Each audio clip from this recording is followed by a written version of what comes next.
He's just holding his coffee and smoke. Yeah.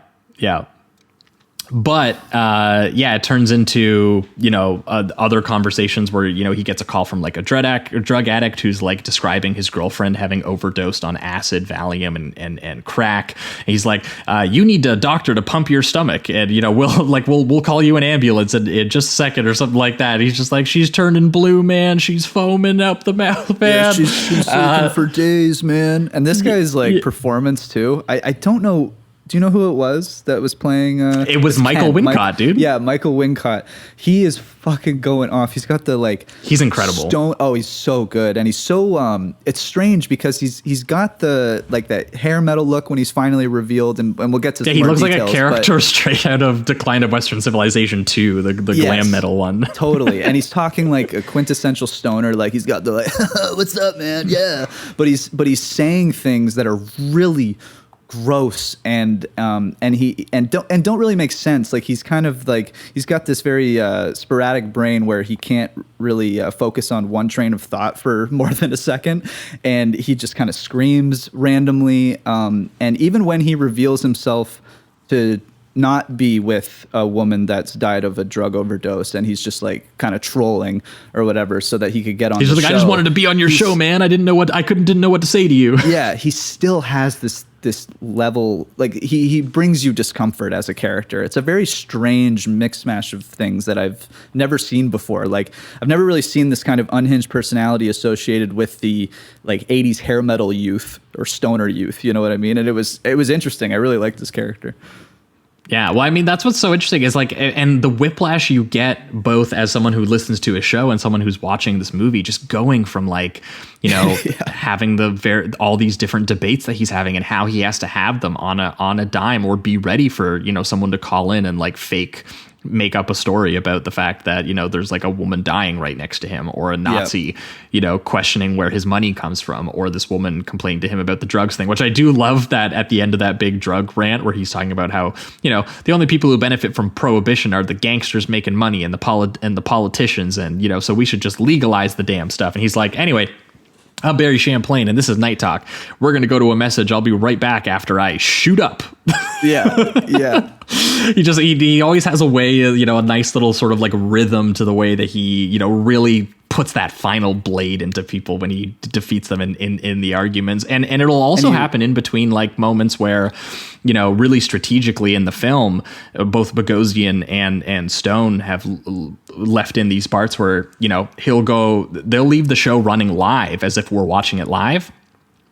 And he'll go on a commercial break, and we'll hear like the commercial jingles in the background while he gets up and starts like fighting with the operations board dude, Stu, played by John C. McGinley, who actually was also apparently the performer in the stage play, and also just nice. Great actor. He's I just awesome. like I really like every him. time he pops up in like Office Space or Point Break or The Rock. He's very funny, but he can play really dramatic characters as well. He's got a great range. Yeah, I just saw the movie Set It Off on a print recently, which is the heist film with Jada Pinkett Smith and Queen Latifah, and he plays like the main cop in that. And he's pretty good. Like he's in the 90s, you could really count 80s and 90s. You could count on this guy popping up in half your movies, and it's very funny as him being the guy who's operating, the call screening and, rocking the tape deck and doing everything that he's doing and, getting the commercials going. And just he will leave the set on like a tracking shot, go into the room with him and be like, hey, stop sending me all of these fucking like curveball crazy people and send me stuff that I can work with. And he's just like, oh, you want to send me stiffs, like boring calls, like people who just love you? Like I can do that. And he starts sending him these guys who are just like, hey, I love your show, Barry. You're so funny. And you know what, Barry?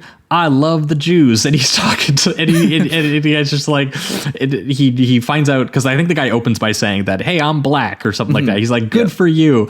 And he just immediately, even when the guy is saying, I love your show and I love talking to you and I am not a Nazi, he finds a way to be like, I love the blacks. I think everyone should own one. And actually, and then calls him an Uncle Tom. and just like insults the guy. And the thing is too, like he does that twice too. He does that later on with an older lady when he's starting to really get unhinged and everything is just kind of weighing down on him. Yeah, an older lady who just wants to like have I Love Lucy back on the air. And he's like, he acts like he's gonna like fucking murder this woman. Yeah, Anne has been a fan of the show for 5 years, and you can hear the like distress and how upset she is just in her last little line that she says. I can't remember what it is, but she has one little line before he hangs up on her, and she like genuinely seems upset and just like she's about to burst into tears. And it's a kind person, just like this guy was, trying to just keep the show going. But he's like, well, that's not what makes this show. I have to fuel it with anger and hatred and this like propulsive feeling that it keeps going, like it never ends. No matter who it comes from, if it's just like some depressed woman who needs some help, if it's just some like, when he gets that call from the redneck Chet as well, who calls him up again. And he's just like, oh, he literally chooses to take the call from the guy who keeps sending him like death threats and like Nazi hate messages. Yep. And he literally, they even tell him like, you don't need to take this call. Like he's calling again. He screens all the calls. You know who it is. You don't need to talk to this guy. And he immediately presses, yep, I'm talking to this guy. And he's like, hey, Chet, shouldn't you be burning crosses or molesting children or something? Yeah, he calls his wife a whore, and like he just goes nuts basically so that he can And the get guy's that like, reaction. did you get my paper package? I couldn't decide whether to use a timer or not. And it creates this really tense moment where he's looking at the package sitting on his desk. And the guy's like, I know you're looking at it right now. He's like, I don't think that we got your package, Chet. You know, like, did you forget to mail it? Did you have the right address? And because he calls.